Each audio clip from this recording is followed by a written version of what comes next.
ফেলে রেখে পালিয়ে গিয়েছিল সে স্বামীকেই আজ 4 বছর পর প্রথমবারের মতো নিজের সামনে দেখে থমকায় সুহা।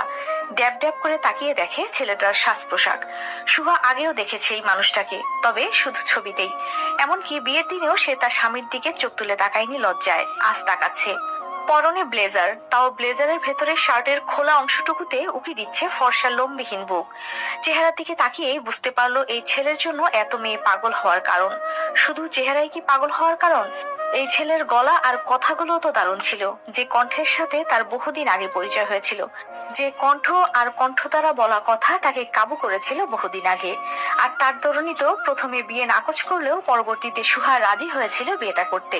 কিন্তু কে জানতো তাকে দুর্বল করাটাও যে এই ছেলের টোপ ছিল কেবল। সুহা ছোট্ট শ্বাস ফেলে, সচ্ছর চোখ জোড়ায় তাকিয়ে বোধহয় সুহাও এই মুহূর্তে পাগল পাগল অনুভূতিটা টের পাচ্ছে। কেন পাচ্ছে?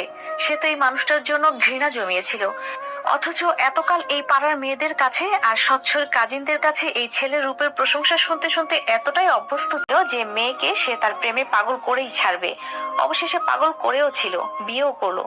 তারপর সে নিজেই ছেড়ে দিয়ে বদলা নিল মেয়েটার উপর। সুহা ভেবে দুঃখ পেল, কঠিন স্বরে বলল, কি করে বুঝলেন যে পাগল ছিল? স্বচ্ছ হেসে উত্তর দিল, কারণ আমি পাগল বানিয়েছিলাম তাকে।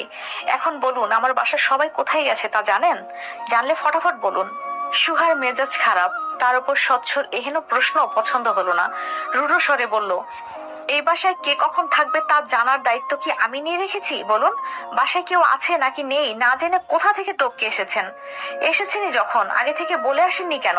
দ্বিতীয় কথা, কারো কাছে কিছু জিজ্ঞেস করলে সুন্দরভাবে জিজ্ঞেস করবেন।